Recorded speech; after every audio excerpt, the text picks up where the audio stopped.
1. There we go.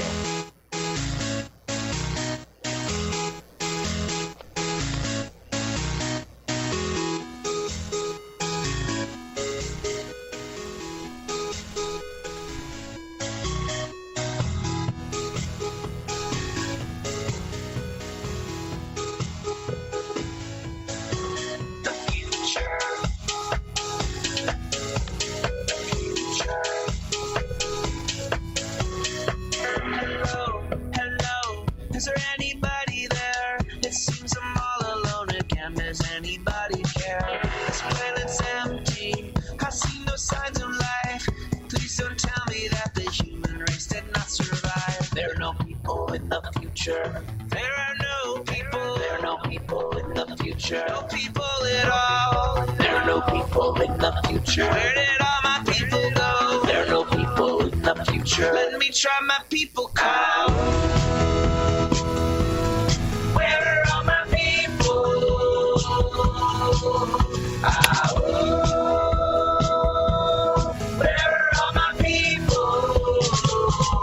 I guess I'll fly away now. Hey everybody, this is Kevin Mahoney. Welcome to Raging Chickens Out to Cube Live. This is our call-in show for Monday, February 2nd, 2021. We had a little weird stuff on the sound on the intro there, so let's hope that doesn't carry into the show. I don't think it will, but anyways, welcome. On Out to Coop Live, we talk to progressives, activists, and troublemakers of all sort, right from our own backyards and from across the country. On Fridays, Sean Kitchen and I break down the good, the bad, and the ugly in state and national politics on our flagship show. But, you know, you can get both the live show, this show right now, Out to Coop Live, and our Friday show, all our podcasts, by subscribing to our podcast on Podbean, iTunes, Spotify, wherever you get your podcasts. You can also make sure, if you're listening right now on our YouTube channel, head on over to our YouTube channel and make sure you smash that subscribe button. Make sure that you hit that little notification bell so every time that we go live that you're going to give you a notification and you can join us there too as well. But you can only join the conversation live by calling in through our Podbean app on Mondays at 7 p.m. Eastern. Of course, you can comment there. You can comment on our YouTube channel. But if you want to call in, you want to contribute to the conversation, this is the place to be. The show also streams live on our YouTube channel, and make sure that you get over there. And as I said, smash that subscribe button and hit that bell so you know every time we go live. And you can help support this show by becoming a patron for as little as $5 a month by going to patreon.com/rcpress. And if you're listening to this show live on the Podbean app, you can show us some love right now. You can drop a few bucks in our tip jar by clicking on that little gift icon at the bottom of the screen. Fill your digital pockets with Podbean's golden beans. That's what they call them, everybody. And send us a gift of your choice. Every gift that you send helps support and expand this podcast. And if you're looking for more PA progressive talk, tune into The Rick Smith Show. You know, tonight and every night. It streams live at 5 p.m. Eastern on his YouTube channel, Twitter, and Facebook account, pretty much everywhere he's on. It's where he streams on. Or you can subscribe to his daily podcast wherever you get your podcast. That's a Rick Smith Show. And a special shout out goes to Jonathan Mann, who wrote our intro song, There Are No People in the Future. Check out all his great stuff on his YouTube page, and to follow him on Twitter at SongADayMan. That's at SongADayMan with 2 N's. And that's Jonathan Mann. And I hope this song came through a little bit on the intro because it didn't sound so great on my end, but we shall see. We shall see, and I'll get that sound fixed at least for next week. So on today's show, I welcome back once again Brian Bailie to the podcast. Bailie is an assistant professor of rhetoric and composition at the University of Cincinnati's Blue Ash College. Brian's latest articles include Are We an Academic Journal? Editing as Ethical Practice for Change, co-authored with Steve Parks, and that can be found in Reflections, a journal of community engaged writing and rhetoric. And the ever-timely piece, it would seem, this piece in Present Tense, a Journal of Rhetoric and Society. He's got this piece called, So, Richard Spencer is coming to campus, right? Or is coming to your campus. How is he allowed on, and how can you confront him, right? There's been, I guess, some renewed interest in that out in Ohio. I've been seeing some of this online. So it's like the evergreen article, apparently, which is great. So I wanted to have Brian back on the show to update us on some of the many assaults on public higher education during the pandemic. Tonight, we're going to talk about, attempts by lawmakers in Iowa to strip tenure from faculty in all public colleges and universities. And we'll also ask the question, why is there a dead professor teaching an art course at Concordia University? That's kind of interesting, right? Then, of course, the University of Florida installed tattle buttons so that students or anyone else could narc on faculty who decided that COVID was just too dangerous, so they moved some of their classes online. That has been some pushback on that, and they've since kind of like uninstall the panic or the tattle buttons. This is just a crazy story. And we'll also then in our own backyard here, we'll probably touch on this a little bit. The PA State System of Higher Education is gutting faculty and staff at Indiana University of Pennsylvania. That's a story that actually made it to the pages of the New York Times about how the pandemic is kind of coming down hard, especially on working class students and working class universities. But we won't leave you all with doom and gloom. We'll also talk about the fight back. UC students with Boldly Bankrupt are doing amazing work and building coalitions for the fight back. And you've heard some students right in our own neck of the woods who've been on our Out to Coop Live in the past couple of weeks who've been talking about what's happening at Kutztown University campus and other circumstances. So, Brian, welcome to the show, man. Hey, thank you for having me back again. I always like coming on this show. Well, like Brian and I were talking about before the show today, how these conversations that we have here, before the show, we got the lobby, right? Just so you kind of coming on the show, it's the first time on the show, that kind of open up the live show a little bit early, give chance people to come in, and we just kind of are kind of chit-chatting around, just like you would, like say there's a show, a concert, something like that. You're mulling around the lobby ahead of time, kind of like that thing. Anyways, we were talking a little bit about this ahead of the show about just, how it feels kind of like sane making, to be kind of connected with other people that are, going through this, and you're kind of like-minded. And this is part of solidarity, part of the work of community, and part of the work of just sustaining the kind of resistance. And keeping the faith, because it seems like with Trump gone, right? Trump's gone, right? The daily barrage of the tweet storms are not here, but it still seems like there's like a never-ending assault of against things public, against what's here, and the fight back's good there too as well. So I'm glad you're here for that reason too, Brian. Well, thank you. And, I'd just like to start off by saying that I am, again, someone who agrees with Kevin in this idea of fighting back and pushing back. And I just wanted to go ahead and let folks know that on my campus, I'm what's called an AAUP associate. That's the union, the campus union there. And that basically means I'm a shop steward. And so I also don't claim to have all the answers. And I'm not even trying to advocate that the AAUP, which I love my union, but is the perfect union or is leading the way. I really just like you're talking about here with your intro is this idea that it's a collective effort. And it's through different, small tactics and actions and alliances you can make that things change, and that it's most likely going to be changed. It's going to take some time.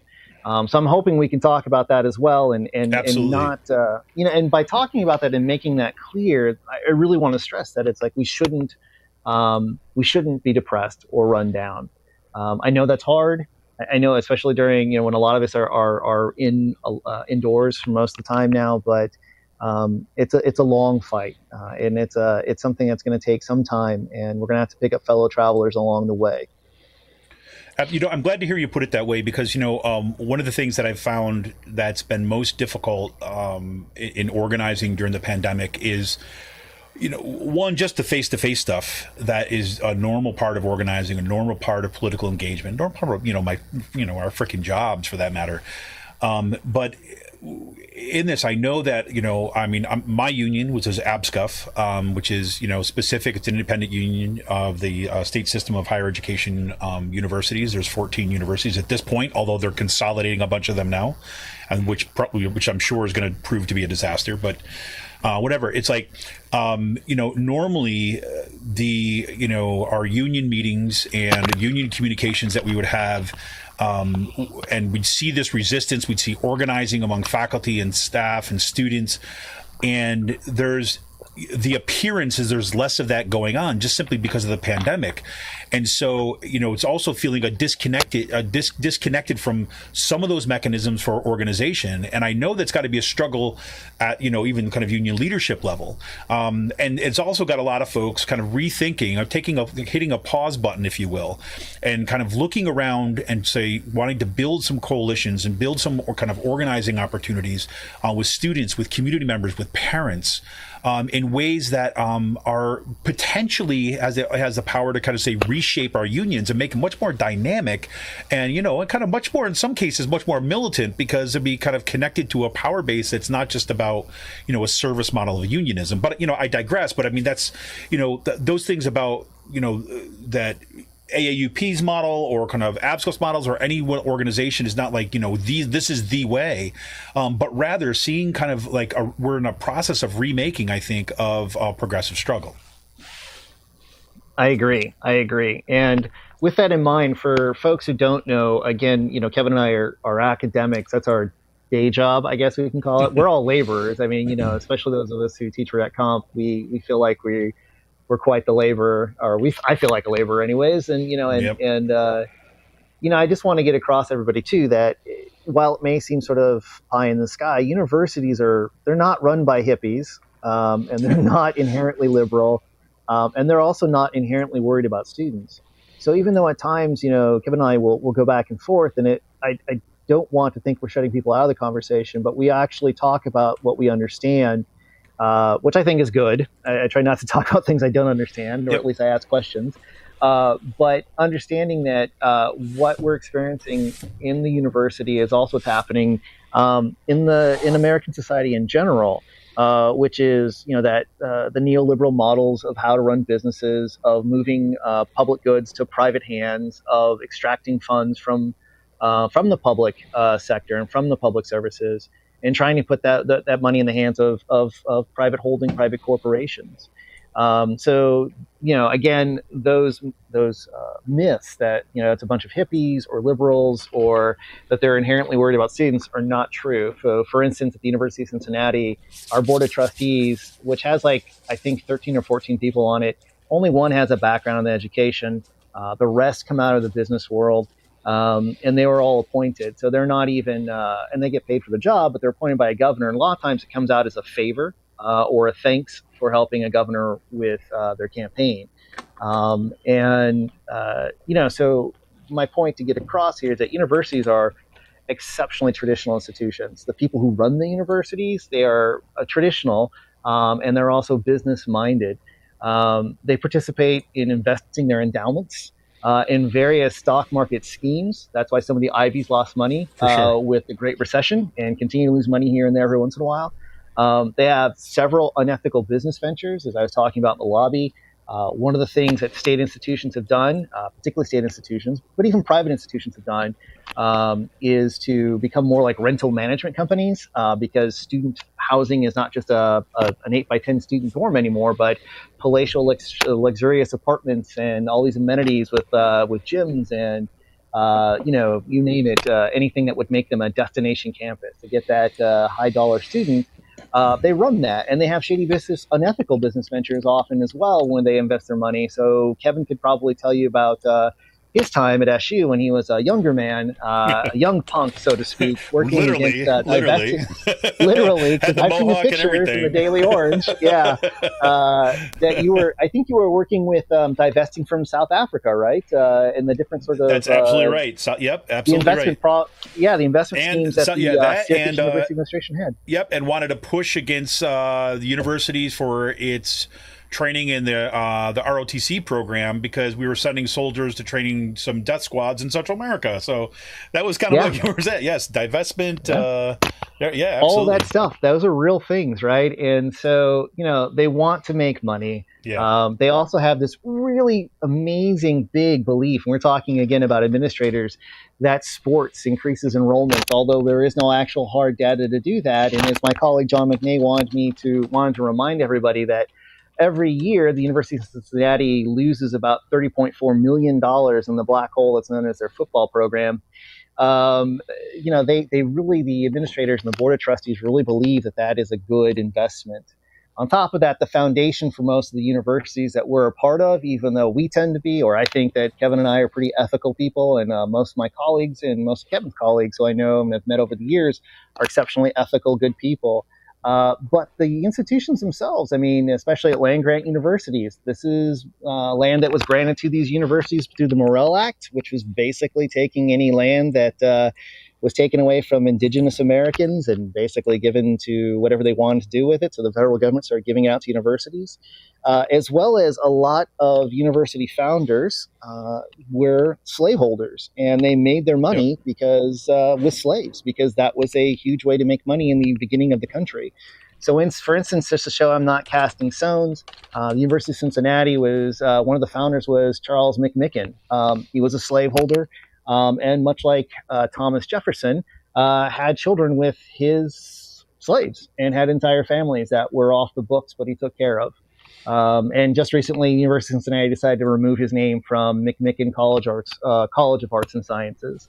So that's something they're grappling with, and there's an entire history project built around that, led by the professors in the history department at UC at all campuses. But so all those things go into factor. And so that's just to give some folks who may not know a lot about how higher ed works, a snapshot of why we talk so much about higher ed and why Kevin and I think it's important to relate to what we see going on. It's just a microcosm of all these other things that we're constantly talking about when we get on, podcasts, or we listen to our favorite podcasts, or we get into our favorite news feeds. It's just more intense because we can see it. We can see the institutions, and we know the people pulling the levers. Well, and I would make a case here too, as well, is that it's not just that we can see it. I think it's because, number one, we didn't get into this, world in order to have budget battles, right? I mean, the discourse in our country, in our culture, the discourse about what education is, right? What professors do, what happens in higher education, is so disconnected from the machinations of how people are making decisions from the administration. It took me a long time, right, to be able to flip my head around and basically to kind of read the institution differently. Right. I mean, I was one of these, these kids that I went to college, and then I loved college. I loved ideas, and I thought people there were absolutely committed to it, from top to bottom. Right. That's what I thought. And then I was disabused of that at Syracuse pretty quickly. Right. But then over time, you start learning that, hey, I went to school for God, crazy amounts of time. Right. I studied all this stuff with the intention of kind of furthering, kind of understanding or practices or make a contribution into this particular area of scholarship and research and teaching, only to find out that I need to learn a whole other discourse to understand why my job suddenly feels like it's like under pressure, under attack, that I'm in crisis every single semester. And, I talked about this on our podcast on Friday, is I've had so many questions from people about, what happened at Kutztown and what happened at the Pashi. Somebody told me that you published about this stuff. And so I'm actually putting together this stuff in kind of kind of a book form of just the story of what happened at Pashi, because it, in the state system of higher education, because it runs completely opposite the narrative that the chancellor is telling the public, that presidents are telling parents, that they're telling politicians, and then we're all on the receiving end of this stuff.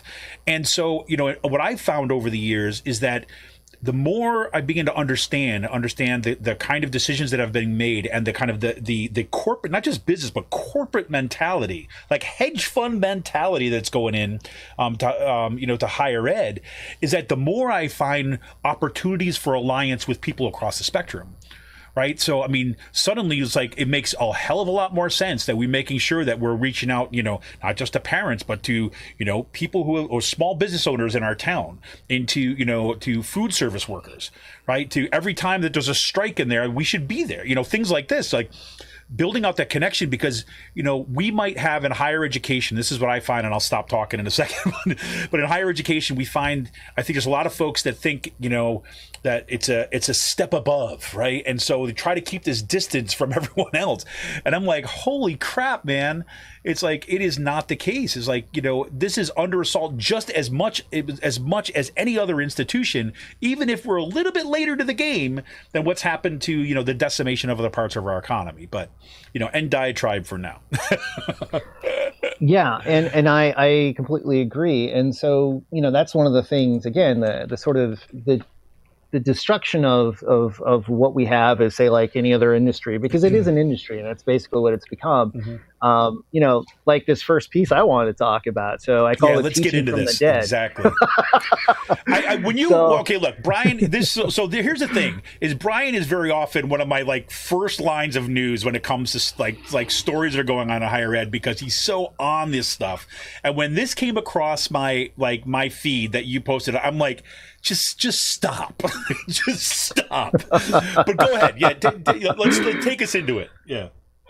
Right. So, again, if you were in the lobby, you heard my woes about having a child that loves to stay up till early in the morning, which one of the reasons I'm on top of these things is because I'm doom scrolling and I'm on Twitter, because you can only go through a student work so many times. Eventually you run out of things to go over, all that good stuff. And eventually just get tired of doing work and you've got to switch your brain off. So I doom scroll, and I came across this really late at night, and a student I found out named Aaron, and I'm going to mispronounce his last name. So Aaron, if you ever hear this, I apologize. I believe it's Ansunui. It's spelled Ansuini. He began tweeting that he was trying to get a hold of his art professor because he really enjoyed this class. It was online. He was really getting interested in the class. He wanted to speak directly to his professor, who is named Francois Marc Gagon, I believe is how the professor's name is pronounced, or was pronounced. And, that he wanted to talk to him. I was getting pretty pissed off they weren't getting responded to, right? Yeah, and so he was like, I can't get a hold of him. And then I found out why. One of his teaching assistants finally got back to me and said, he's dead. He's been dead. This class is being taught through the videos and the lectures he recorded before he died. And myself and one other teaching assistant, we've been grading all of your work. We've taken on all of his courses that are online, and they explained the situation and said, we can answer your questions. But the student himself, while he was pleased that someone got back to him eventually, that's the whole thing. If you start thinking about how everyday people now are expected to work and to continue to work, it's as if the pendulum swung back to the 19th century. We've got now professors teaching from the dead. And it comes down to this idea of IP rights. And so it's intellectual property. And they have claimed, Concordia University out of Montreal, Canada, has claimed IP rights on all of the departed professor's work. So peace be upon him. That's condolences to his family. But he lives on through the university, and the university is still making money on him because, again, thinking about the university as a business, not as some place that's different and separated from the world, the material real world, they collect tuition dollars from this professor's classes. And classes, if you don't know much about the university, is the cheapest way for a university to make money because the buildings are up. Everybody's professors are paid for ahead of time, right? They've got their different sorts of salaries and everything already hashed out. They have their own physical plants, their own power, their own sewage. They run everything almost always separately from whatever city they're a part of, even if they're located in a city, right? They may not be a downtown urban university. And so the cheapest way is to teach classes. And it's even cheaper when you're doing things online. Like this class was asynchronous and online because of the pandemic. And so, they are literally making money off of this professor. And so there was also, I started digging around, and there's a great article on slate.com. It's by Tamara Neese, and her last name is spelled Kneese. And her article, was called How a Dead Professor is Teaching a University History Art Class. And she's got some great background on it. She's got some really neat stuff. I also have a link to the original series of tweets I'm sure Kevin will put them in the show notes if you actually want to see the Twitter post that Aaron, the student who discovered the death of, or his professor was dead, if you want to see it for yourself. She has a great article, though, as well, going back to Tamara, who was writing about this particular event. And one of the things that she points out is that to make more money, universities could decide and are deciding to release large-scale versions of their existing classes, and they're targeting wider demographics. They can and could and are repurposing all the previous digital lectures and online content that faculty have created. And, this is something that is on the horizon. It's obvious that it's happening. Montreal or Concordia University is obviously doing it already. And here in the States, we've got places like Purdue University, right, who has that IP setup, that intellectual property right contractual agreement with its professors. And they are now moving that direction. So basically, they've adopted, Tamara Nee says, Purdue University adopted a new IP model that makes it possible for the university to maintain rights to courseware designed for distance or e-learning, even if the faculty member leaves Purdue.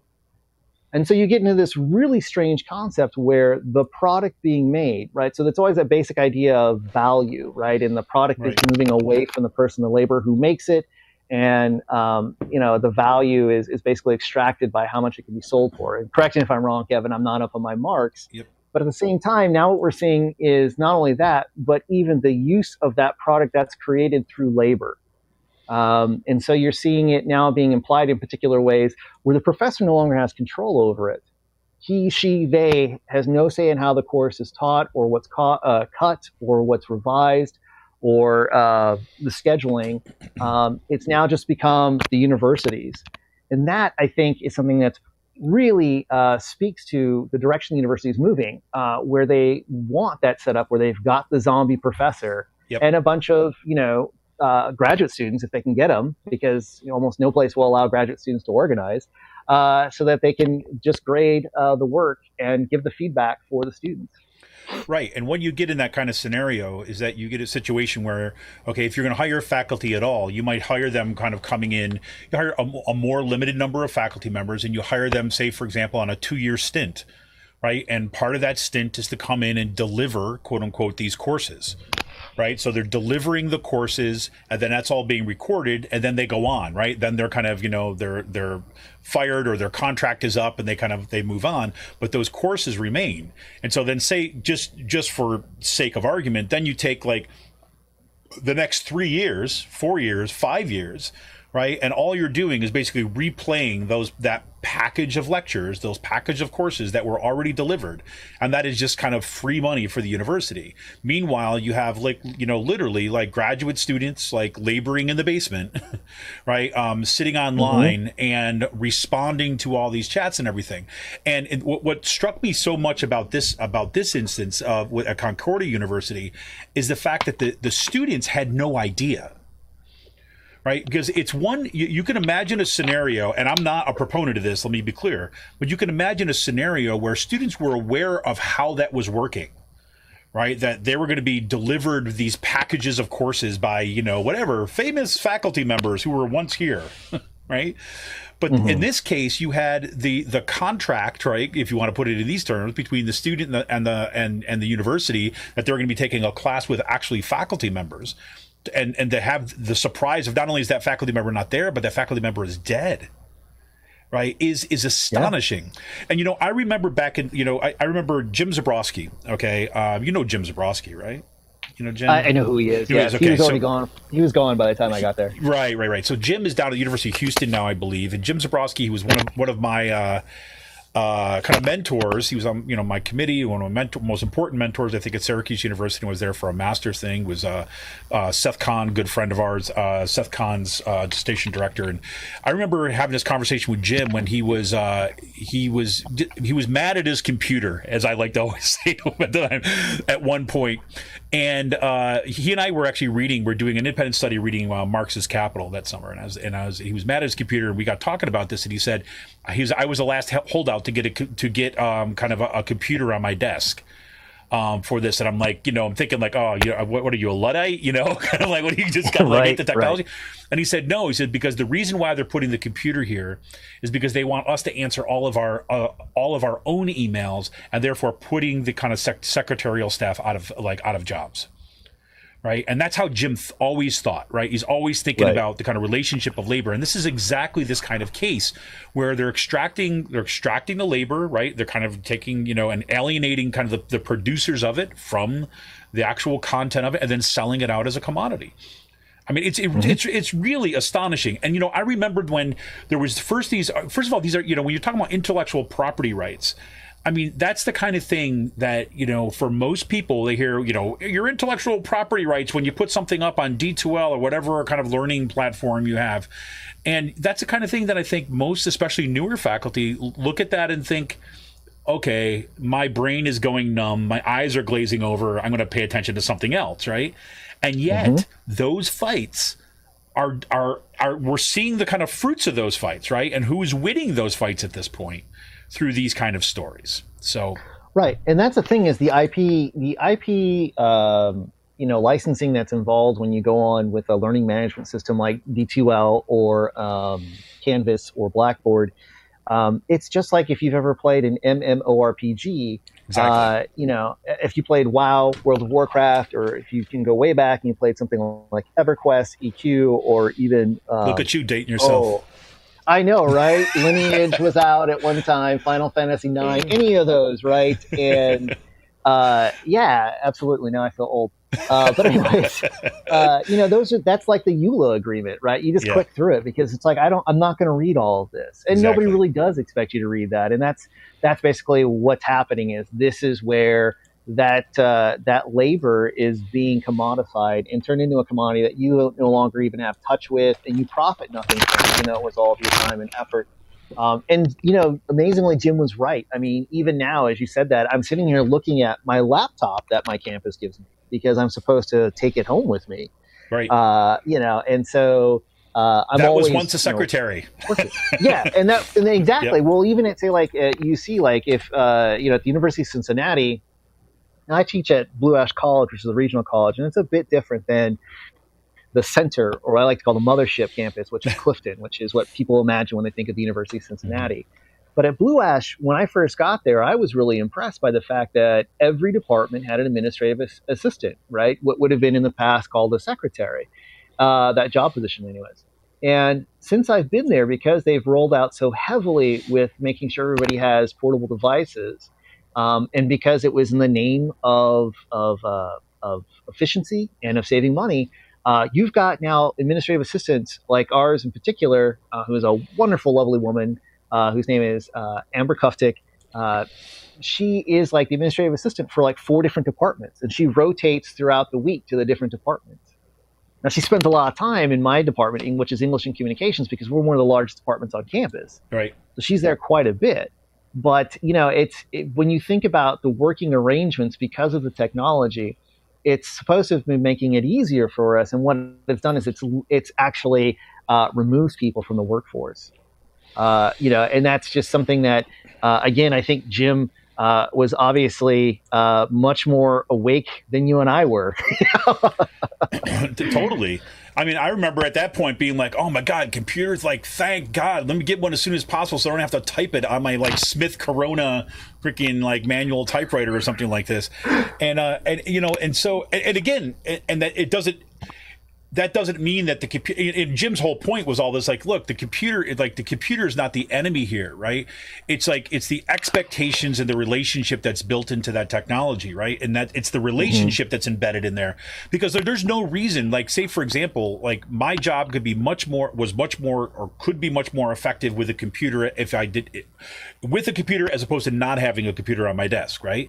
But the expectations of then what that means, right? About what therefore am I supposed to do? What am I supposed to be staying on top of and all this stuff? Am I supposed to be answering all this stuff which was once performed by labor? There's no necessary reason for that, right? It doesn't have to be that way, but nonetheless, that's what it is, right? Yeah. So I mean, so that story just really just blew my mind. So it really just blew my mind. But so let me. I mean, not to switch too quickly away from this, but it seems also connected with this same these kind of developments, especially as we're having, this pandemic. And I think that there are certain folks in the higher education kind of industry who are looking at the pandemic and kind of through kind of Milton Friedman eyes here. They're looking at it as this is an opportunity to actually kind of one destroy the power that does exist among faculty to control the direction of higher education, and to remake it in their own images, right? Their meaning, I mean the industry's images. And we're seeing this, and again, this is one of these stories that you flagged, right? From you saying, hey, if you think this is just Iowa, right, it's coming to you real soon. So can you take us through a little bit what's going on kind of in Iowa, and particularly this kind of attack on tenure? So, okay, just a little bit, just to back up a bit, just for some context. This is the third year that Iowa has had an attack on tenure happen. And so, let's see, every year since 2018, that means there have been different versions of this bill to remove tenure from the state schools in Iowa under consideration in both the Senate and the House. So you're looking at two different bills at once, constantly hitting. And so let's see, it's Senator Brad Zahn, who is a Republican out of Urbandale, who has proposed bills in 2018, 2019, and this year. And so the concept here is that they want to get rid of tenure because they want to make faculty more responsive to the public, and to public concerns and to lawmaker concerns. So I heard like quotes around about every other word in that sentence that you just said, right? Responsive. No, but you know what I mean? I mean, seriously, and this is kind of like the language of these bills, right? Kind of, what does responsive mean? Right? Who is the public that is imagined in that kind of responsiveness? What are the issues that seem to be at the forefront? And then as you kind of close that sentence out saying, and to the ones of lawmakers, right? Because I think that's where there's the blurring of the lines in here. You have these, say, Republican, kind of increasingly right-wing Republicans, right, who have this particular agenda that are substituting words like the public for their own agenda. Right, their own issues that they have, and the people that are their direct constituents that are keeping them kind of there in power. Absolutely, I agree, and that's one of the things is that when I was looking up this, and I was basically doing some light research, I got a story out of the Gazette, which comes out of Cedar Rapids, Iowa City, in Iowa, from an article written by Vanessa Miller, and so. In that she writes, when asked what is driving the push among some lawmakers to eliminate tenure, Willer cited a string of free speech and constitutional controversies across Iowa's public universities in recent months and years, like at Iowa State in August, where a professor syllabus barred students from submitting material opposing things like Black Lives Matter, same-sex marriage, and abortion. And then she quotes Willer saying, I think that there's a very strong concern with many in the state of Iowa about what's taking place on college campuses. He goes on to say, I think in general, the trust in our academics being free and fair is not quite there right now. And so just a couple things about this, like you were saying, like first off, it's a small sample. He cites one sort of hearsay sort of example, right? Classic Trump move. A lot of people say there's a problem in Iowa. Okay, a lot of people say, lots of good people say, they say it to me all the time. I get phone calls. Yes, exactly. So who's saying this, right? And then it's this sort of it's every sort of boogeyman that the conservative right in this country is afraid of. Suddenly it's saying like that they're not being allowed to talk about these things. So, I mean, that's specious to begin with. But what I would also like to point out, and maybe some folks don't, again, if you're not in academia, you may not realize this, but state schools since the Great Recession, so I think we're now looking like way back when in 2007, 2008, like most states across the country have severely reduced the amount of money they give to any of their state schools. That is why tuition is skyrocketing at your local state school. Even if it's a 2-year campus, a community college, a regional campus, whatever. It's not because Kevin and I are suddenly rolling in dough, like we're making 6 figures. We don't. I make now with raises for after being here for 6 years and studying forever, I make about $60,000 a year. It's not chump change, but it's not exactly 6 to 7 to 8 figures either. I'm not Coach Luke Fickell, coach of the UC Bearcats. He's the football coach, by the way. Right. He's making $3.4 million. But what ends up happening is with that amount of money going down, in some cases in the single digit percentages that comes out of state budget going to state schools, all you end up getting is like 8-9% going. And that means that all of that is passed to the student. That's why the tuition skyrockets. And so it's always, I find really strange when lawmakers take it upon themselves to say, like, I'm concerned. Really, you're concerned? Because you're not paying very much. And the students are the ones, if they have a concern, should be the one registering the concern, right? They should be saying something, doing something, pushing back. So this is all very convenient cover because, again, the argument against tenure, much like we just said earlier with the zombie professor, to remove tenure ensures that professors are at-will employees. So he, she, they does not have any academic freedom, cannot talk about things that are controversial, cannot perform any type of research that may offend certain sensibilities within the campus community or the larger community around them. And when you have that, there's no way for people who are working in the university to actually create knowledge and to disseminate the knowledge that they're getting from their research, from their experimentation.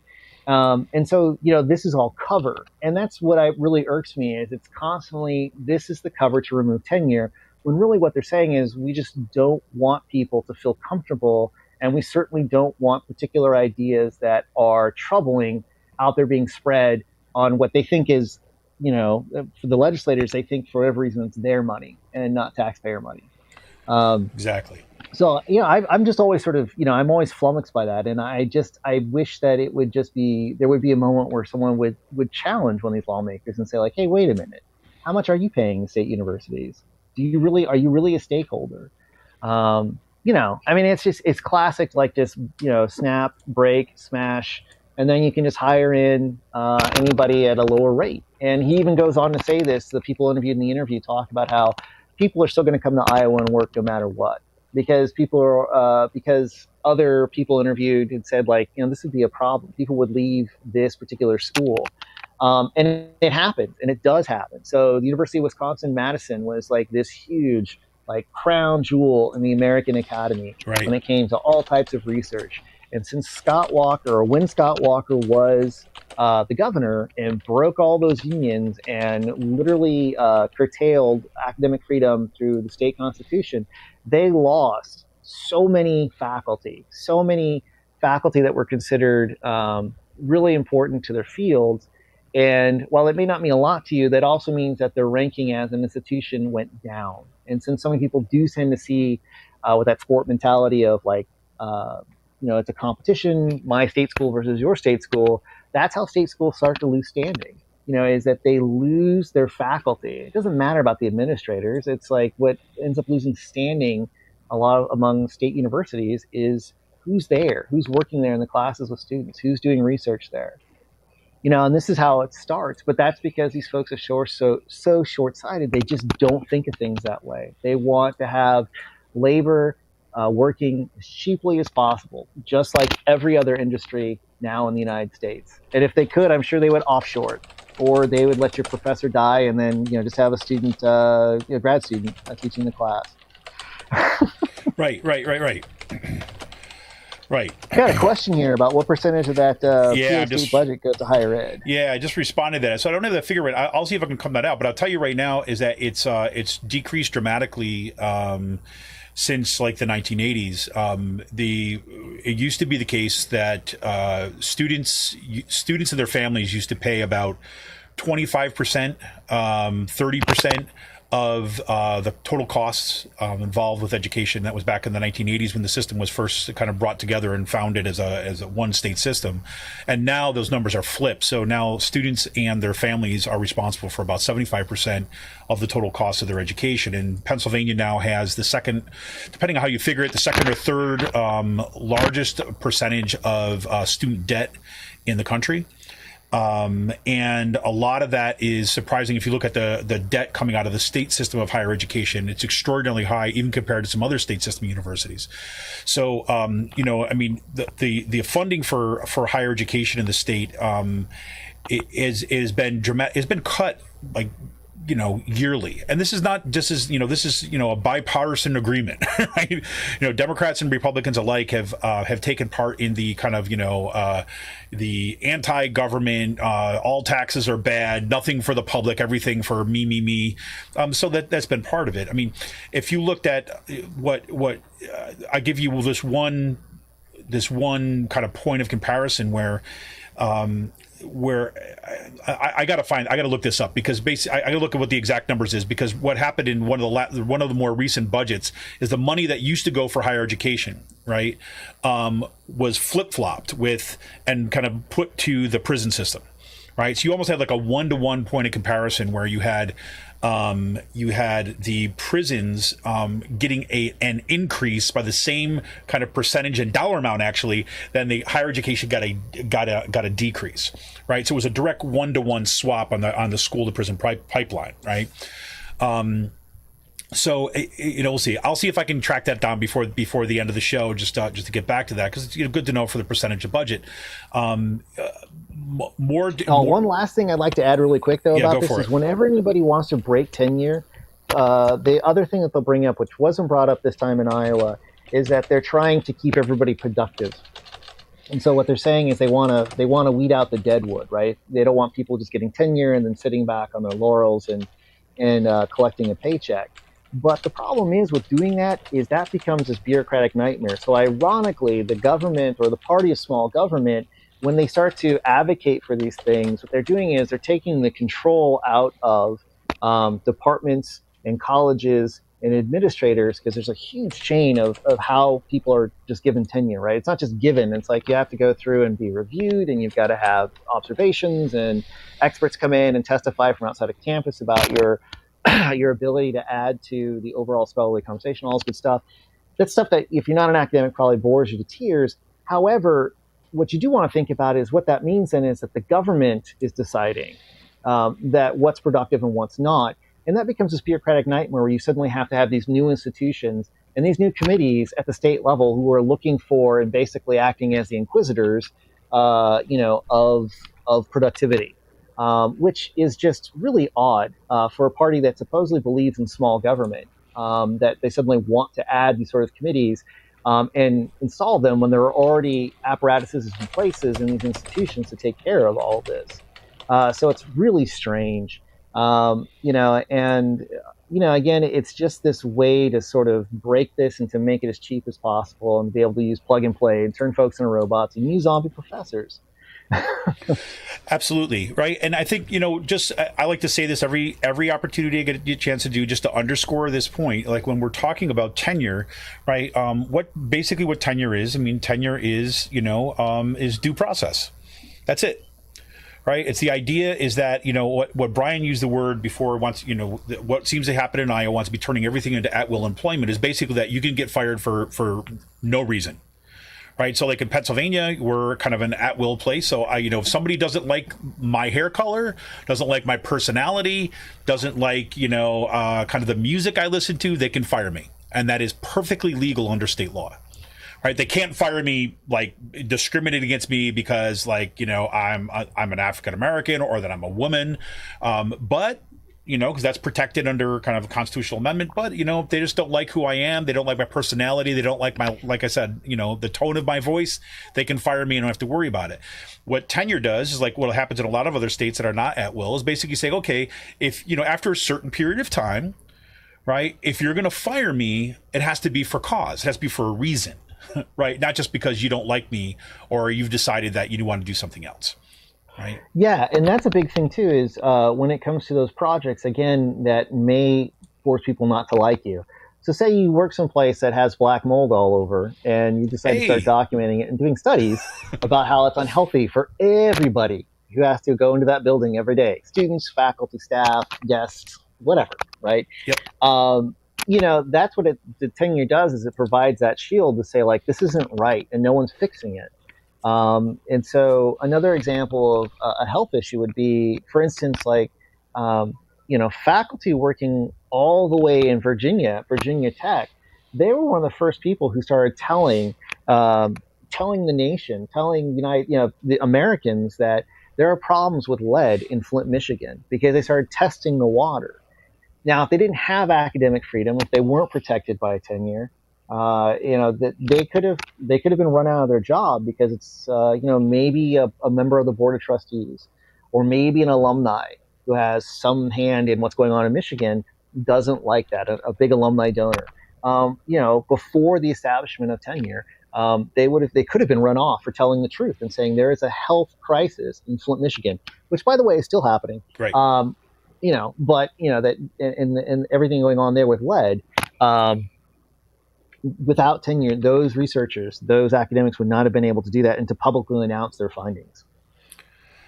100%. Well, I want to take let everybody first. I want to big thanks to kind of Whatever 2070 for kind of dropping in the gift. We appreciate it so much, and it's just an opportunity to remind you that, hey, if you want to help support this show, you want to keep it going and expanding like we've been doing over the past several years, you can become a patron for as little as $5 a month by going to patreon.com/rcpress, or you can show us some love just like Whatever 2070 just did, right, by hitting that little gift icon at the bottom of your screen and put a little in our tip jar.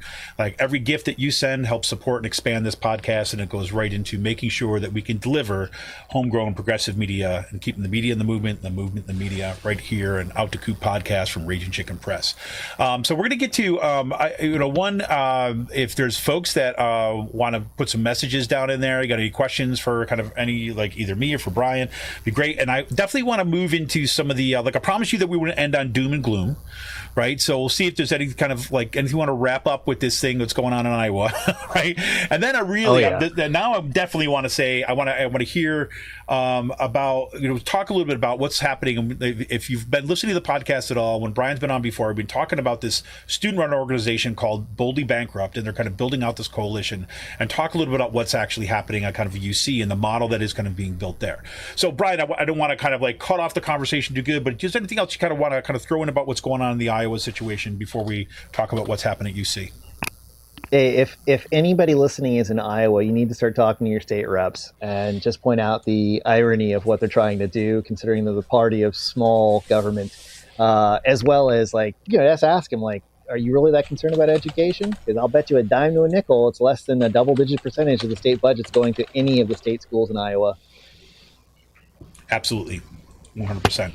And then I think if I can get this stuff in the show notes, I want to talk about the percentage of the budget for higher ed and PA.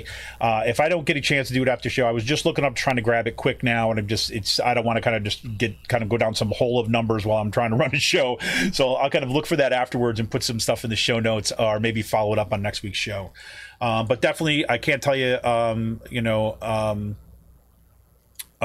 in Pennsylvania, this goes to Whatever 2070. Once again, the question is, do the budgets for higher ed include the salary of the sports and coaches? In most cases, I think they do, yes. Right. It depends if you're talking public or private.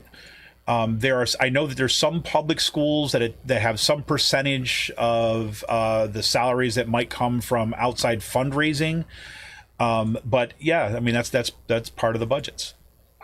I'd also like to point out, and I'm glad you asked this question, Whatever 2070, that in the last show I was on, our last episode I was on here at Raging Chicken at Out the Coop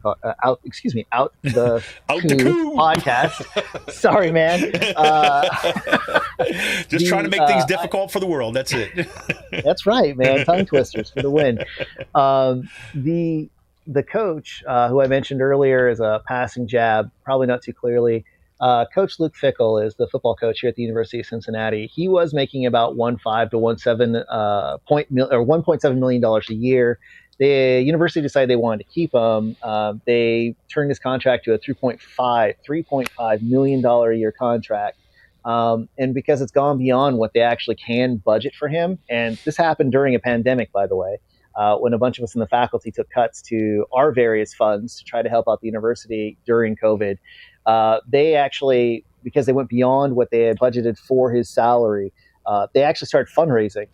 They have connected with alumni donors and reached out to other places to fundraise for the coach's salary. And I'd like to point out that UC is not in a Power 5 conference. In fact, they had a wonderful season. So I completely support the student athletes who are on the team.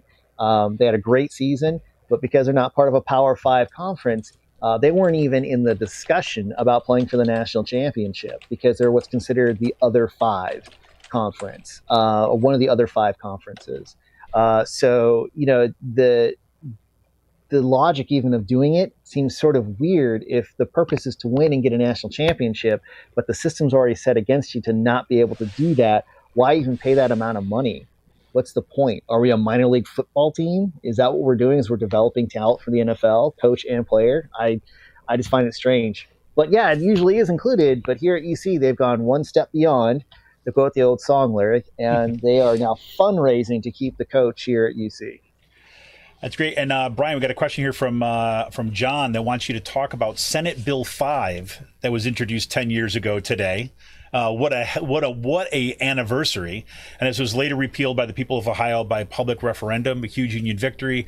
It is why we don't look like Mississippi with ice. So, yeah. So you got someone who wants you to talk about Senate Bill 5. Can you do that? Yeah. Okay. So that was before I got to Ohio, but that was actually part Senate Bill 5, right? That was 2011, if I remember, or 2011, if I remember that right.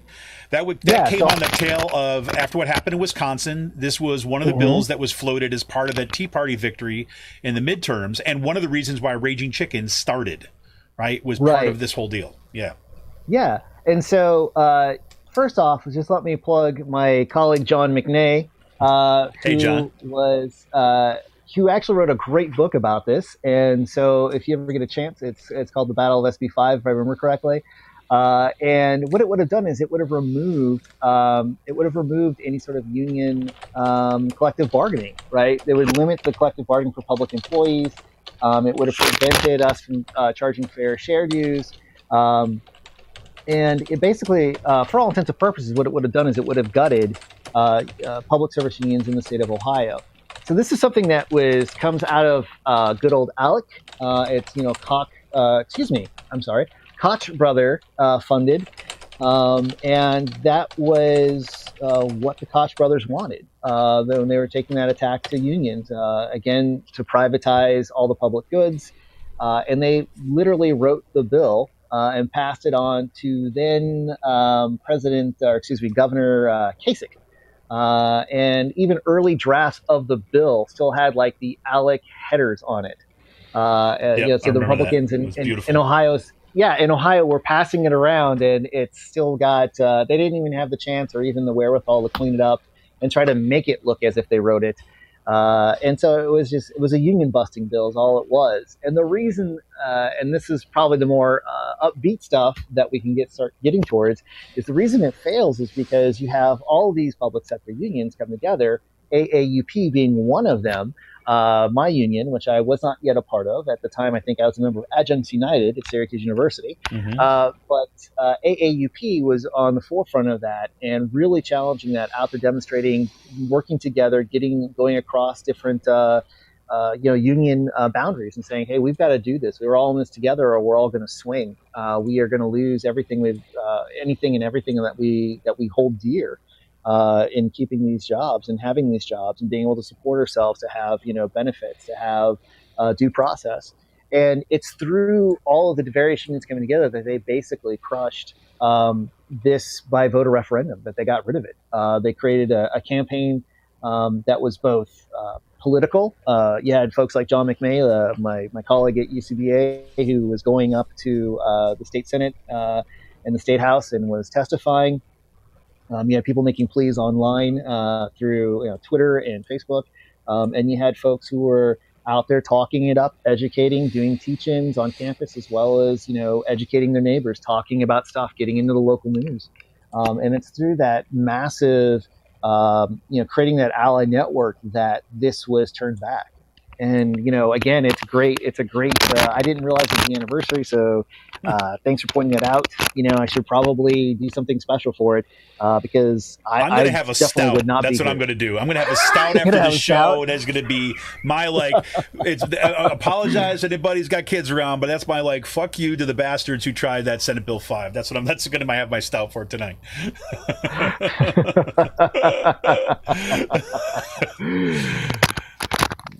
So fantastic. So yes, actually, exactly. John kind of put this just in the notes, right? The We Are Ohio. I remember, I love the shirts for that. I mean, it was such a great kind of mobilizing campaign, and that's what gets the good. So let's talk a little bit about what's happening at UC right now. Let's talk about kind of AAUP, right? Is kind of now working with Boldly Bankrupt, right? As part of this this kind of coalition, this kind of building this kind of momentum and organizing on campus. So kind of walk us through what's happening these days.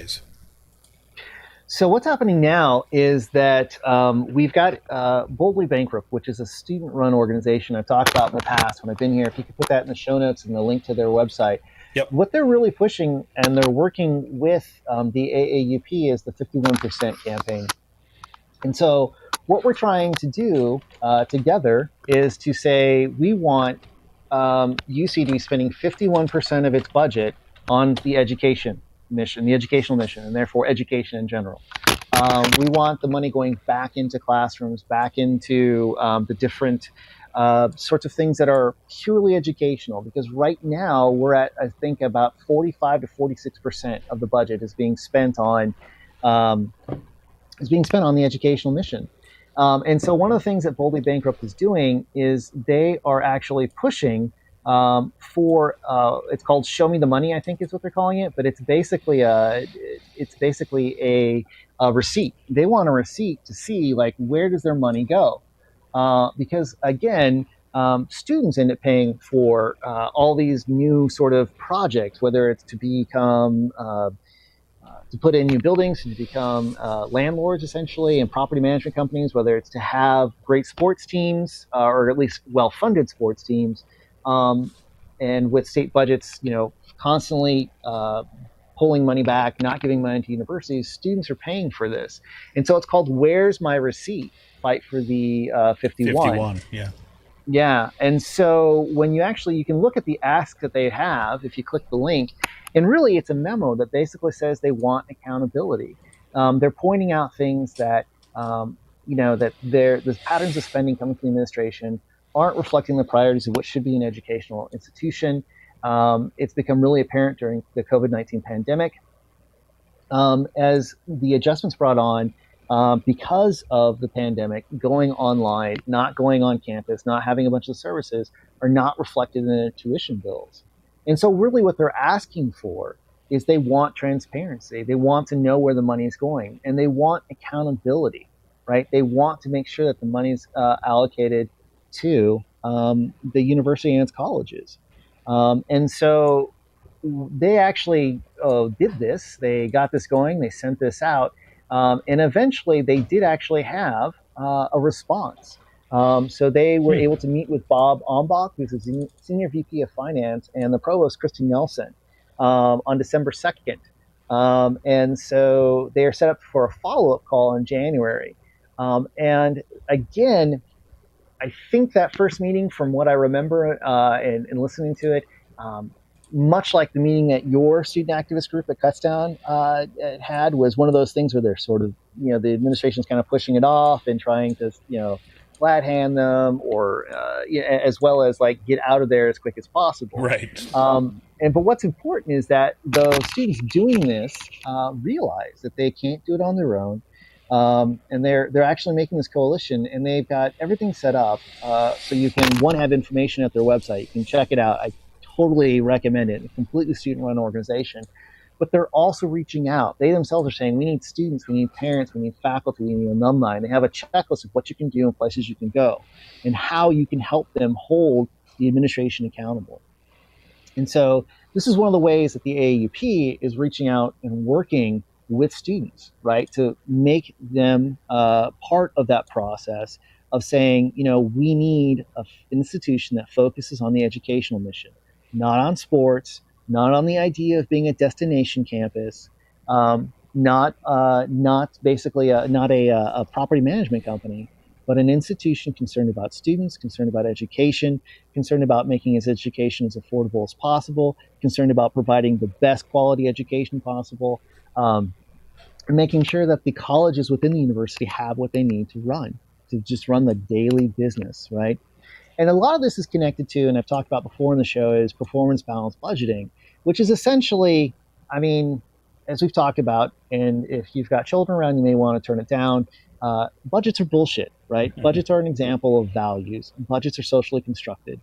And performance balanced budgeting essentially it's a loan shark game. And what they're saying is, we give you this arbitrary number, you have to make this amount of money. If you don't make the money, the central revenue flow will give you a quote unquote loan, right? And then you owe us. But the problem is the juice is always running, just like a loan shark.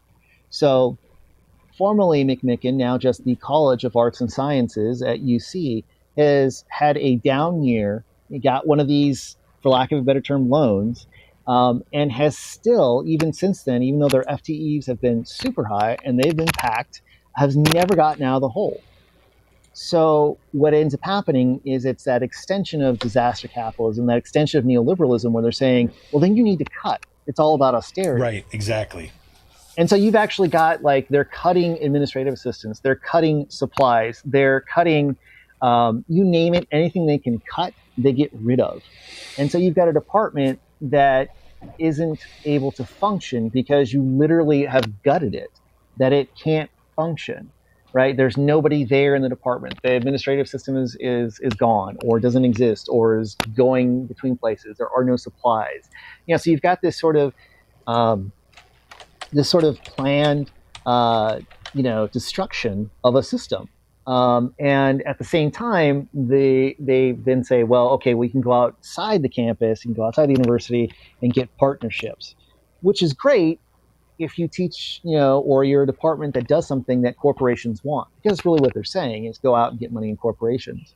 So all this stuff, again, is something that the AAP has been very aware of, and now the students are aware of. And this is one way that we're trying to build those coalitions, by reaching out and saying, like, look, we are in the same boat as you. Our workplace is your educational experience.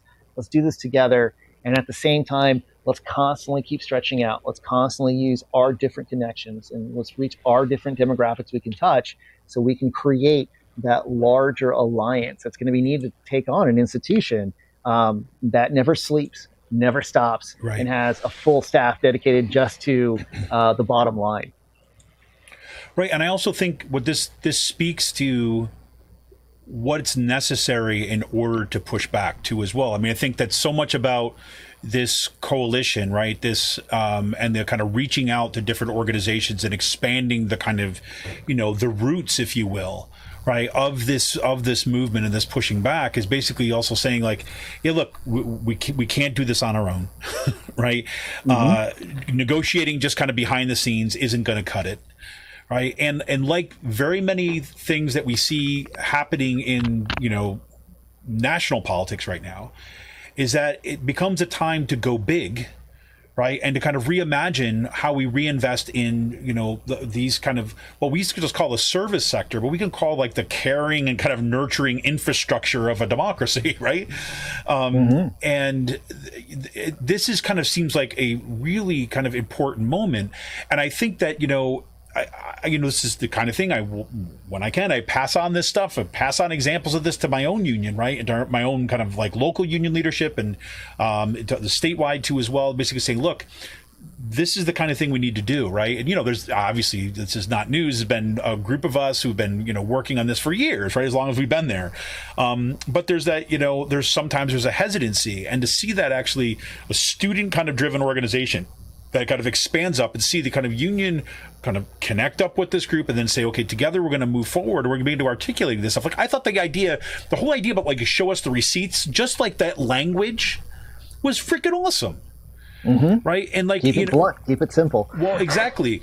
Keep it simple. And it was, again, it's kind of tapped into, how we talk, like, in our culture now, right? They've got the receipts. Like, well, you got the receipts. We want to see it. And we will like those itemized, please. So, yeah, I mean, there's such a kind of story of hope and agency. So let me ask you this is like, so what has been that kind of relationship, that working relationship, as far as right, between the AAUP and other organizations and this student coalition?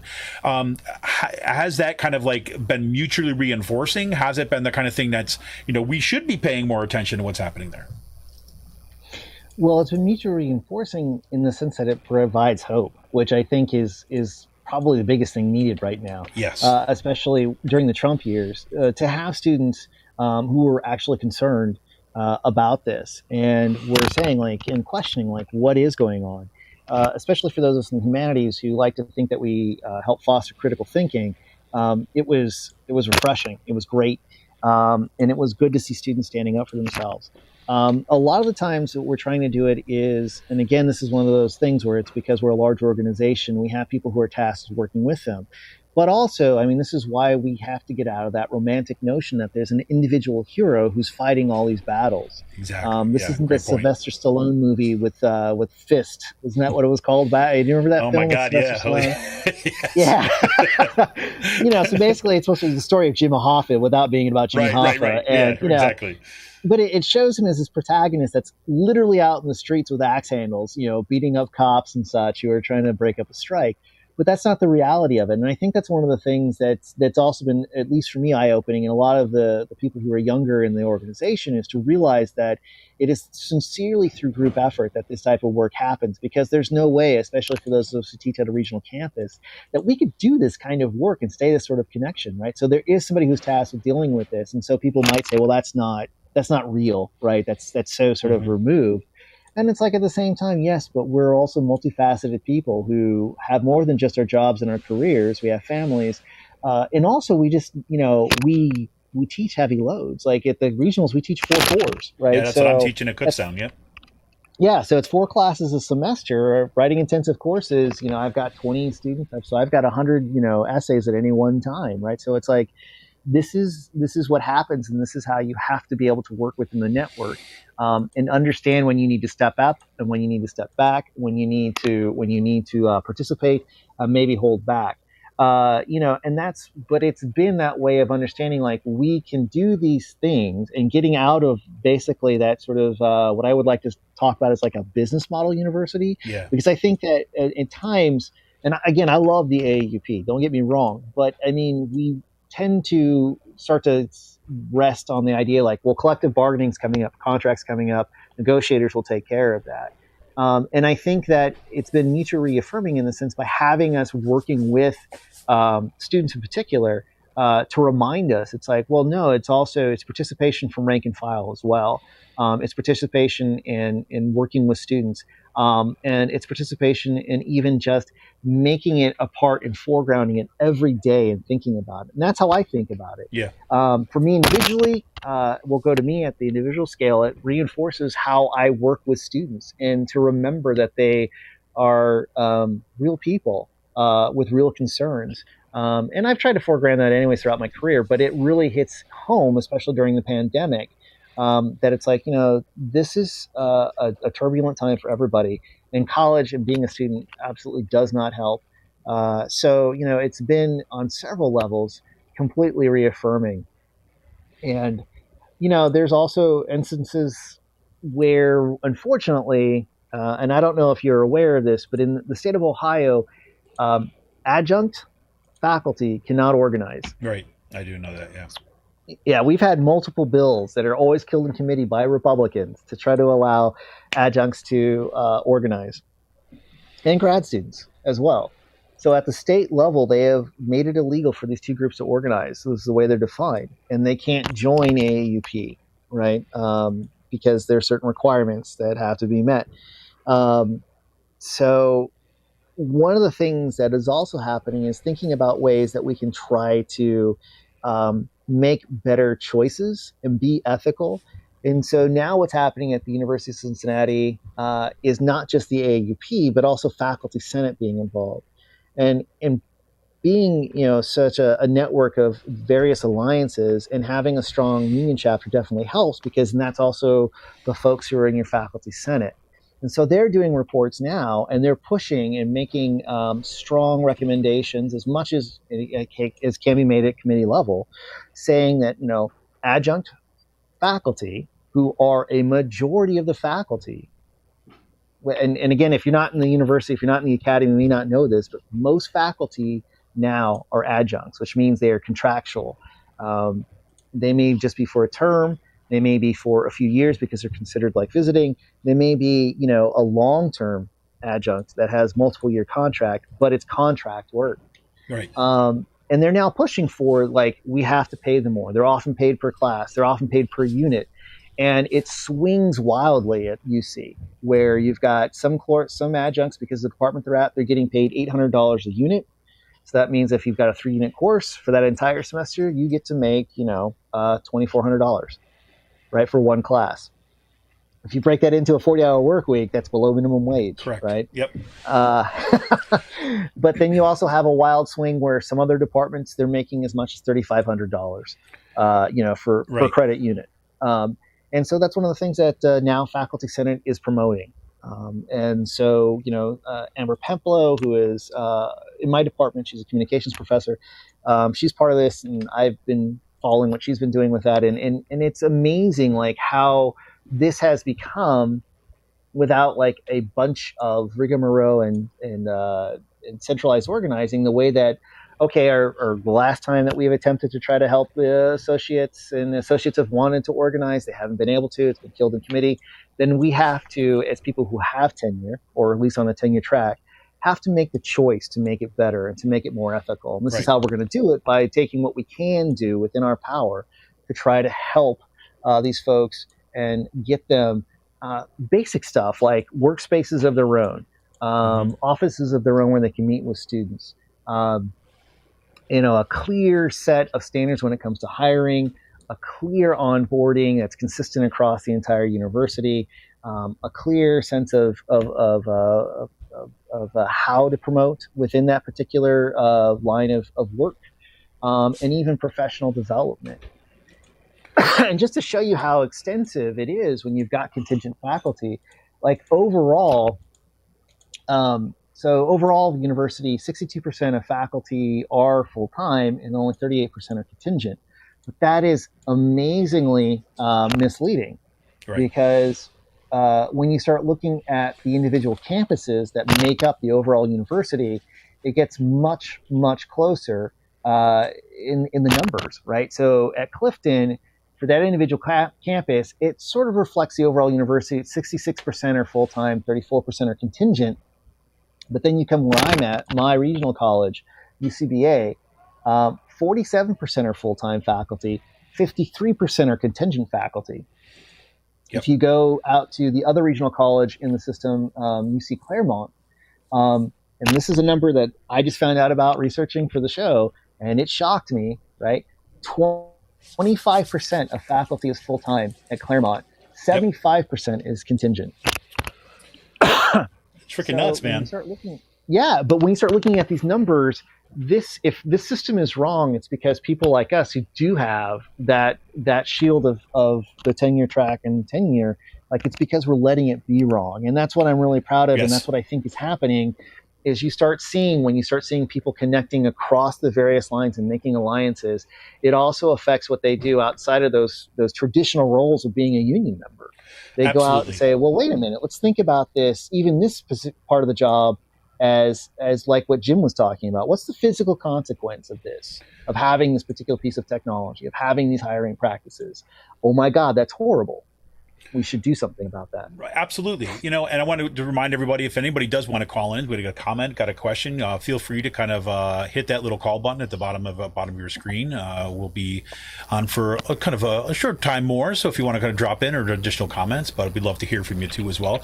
Let me kind of point out there too as well. Now I'm going to lose my train of thought here. No, please don't. Oh no, I know what it is. So what you just laid out there about kind of pushing from inside, 100% agree with that 100%. And there's a lot of kind of like I don't know, slack in the line, so to speak, that we have, right? That say existing union members, people who are faculty members, or for that matter, at any job, right? To actually, well, how far can you pull, right, before you start getting any kind of real kind of pushback or pullback from the other side, right? So there's a lot more that we can do already. But I also think that, we're at this kind of moment in history where we're also seeing that, everybody really loved kind of given all the kind of the good trouble from John Lewis, right? We love to hear about good trouble. But what good trouble means, right? When you hear him talk about it from back in the day, is like there's times when you got to go beyond like the law, right? Like that means okay, you have to be organized. You start acting like a union, right? Even though there's not necessarily the right for a union, that there's organizing efforts that take place that are kind of about building power on the ground in these organizations. And I think this is what happens kind of like outside of the formal structures. And I think that these where coalitions can be really important. And I'll give you the example that I always think about was, when we went on strike back in 2016, right? That there was we spent, and if anybody's ever going on strike, if anybody's been kind of part of a union, you have to do this. You have to know what the law is, right? You have to know like where the actual like the property lines of the county and the property lines of a borough or a city, like where you have the permission to stand on the sidewalk with. Okay, so there's all that stuff was absolutely essential. To do. And then when you're talking to the media, you have to make sure that you actually have, you're talking about how to do this. And if someone's job going to be in jeopardy, you need to be able to answer that. You need to be able to answer that effectively. All that kind of stuff, right? Which is about what you need to know about the system that exists and then where are the lines to push. But it was also the fact that there's a certain limit of our creative thinking when we are only thinking about the existing terms of the institution. And I would firmly, I will argue this till I'm blue in the face, that the reason why that we won our strike in 2016 in 3 days was because students joined the lines, even though our statewide faculty or our statewide union leadership was very reluctant to like include students in it because they thought it was like, okay, we could have blowback for this or what's the legal ramifications. But the students just did it on their own, right? And they joined us and they showed us what a kind of a different approach to joining in. Like people, they're bringing coffee carts by, they're dressing in costumes, they're like, passing along and delivering water with this, right? It was the idea that we can expand like the discourse, right? We can expand what's possible when we think about organizing models that, yes, obviously we got to do what we can within the institutions, but when we have the outside folks that we welcome into our meetings, right? That we welcome into our coalition and try not to tamp them down and say, no, we're going to do it our way. No, right? We're going to kind of like open this up. And so there's a lot more possible because you see what some of the again, we talk about the wildcat strikes that took place in West Virginia. We see what teachers have been doing, who in many cases are some of the most vulnerable people who have been standing up and kind of fighting back, but they've acted in concert and collective in such a way that then, okay, what are you going to do? Fire absolutely everybody? No. Mm-hmm. Right. So that kind of like organized power is like, it's like the kind of thing I feel like buzzing below the surface everywhere right now. And, so that we have to do everything we can and take on a responsibility, but we also have to know that there may be a time that we're going to be asked to take risks that, we're going to have to, answer that question. Which side are we on? Right. So what would happen, say, for example, if, say, all the adjunct faculty members decided to get up and say, go on strike, even though they're not allowed by law to go on strike? What happens to the tenured faculty members? Like, what do they do? What do the students do in that kind of situation?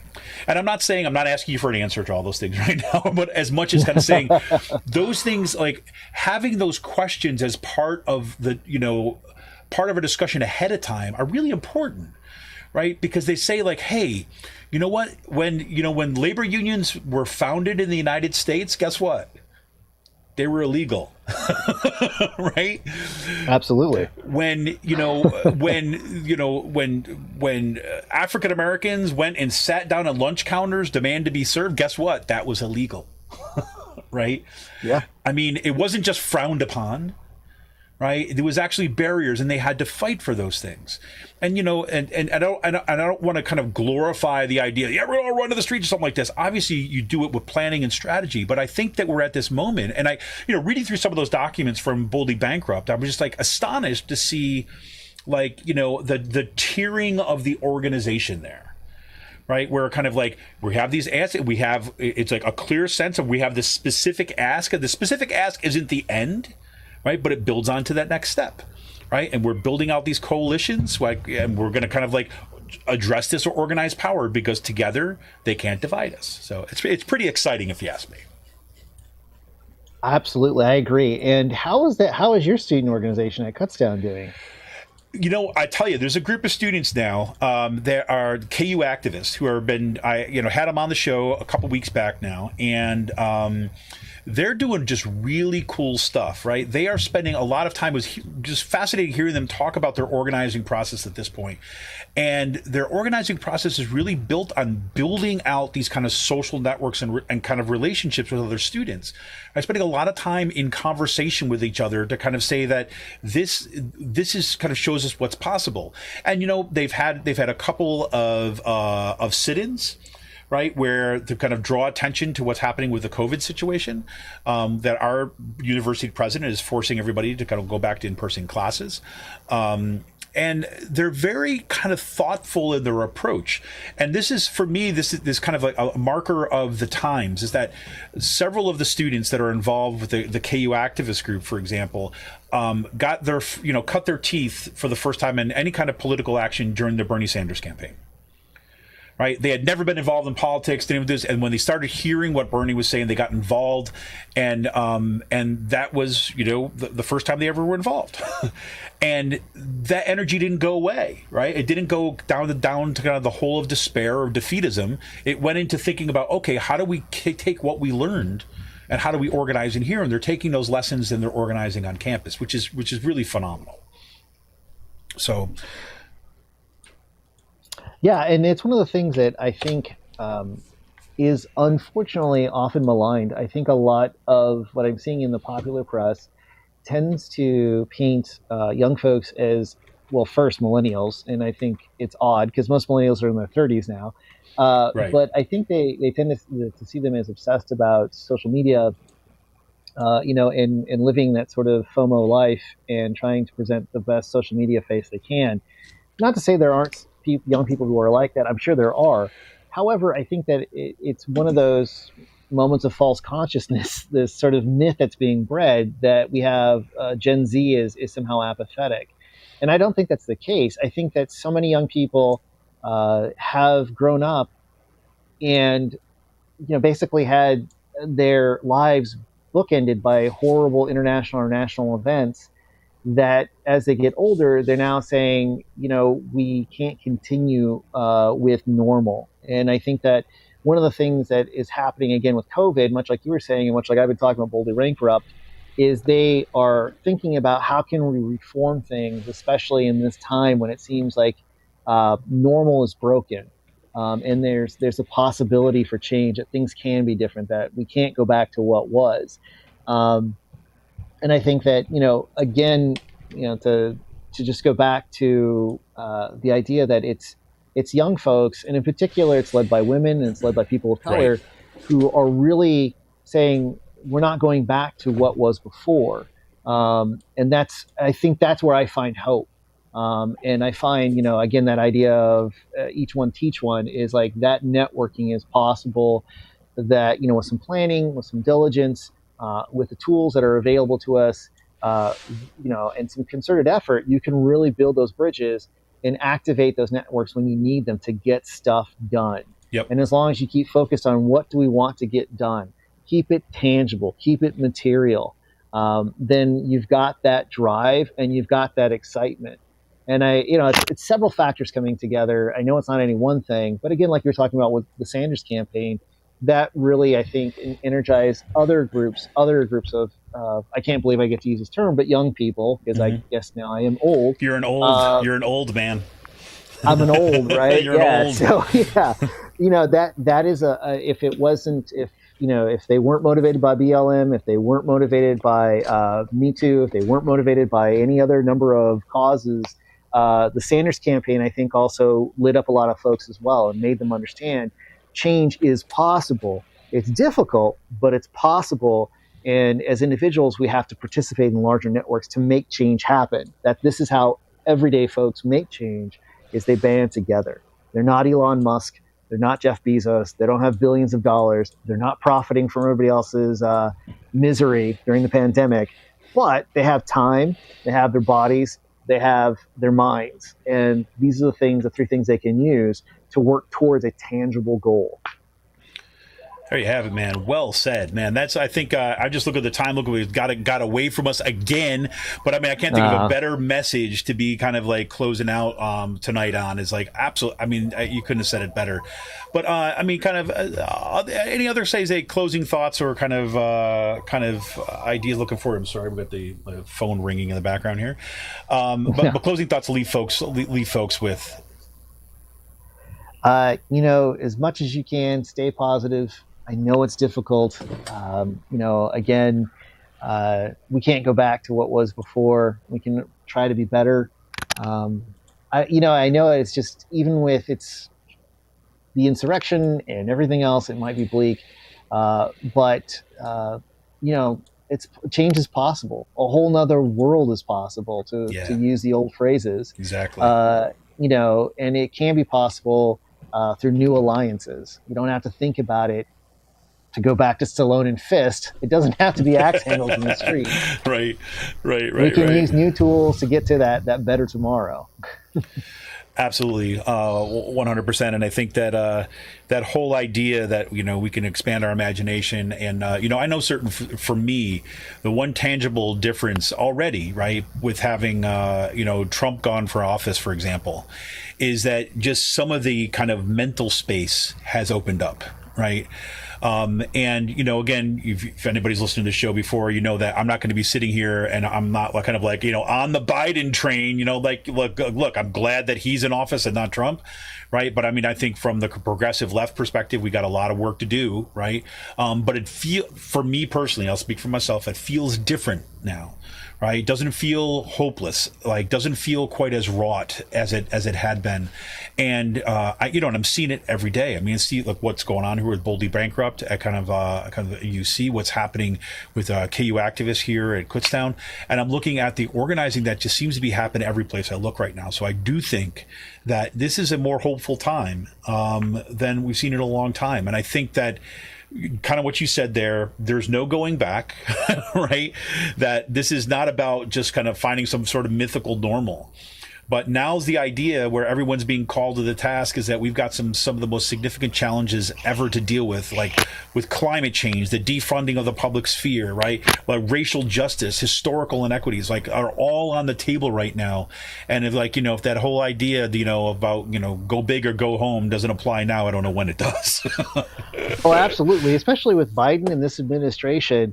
Biden's just a centrist, but he's also a longtime politician. So he's not going to just he's not just going to take over and we can all just sort of walk away.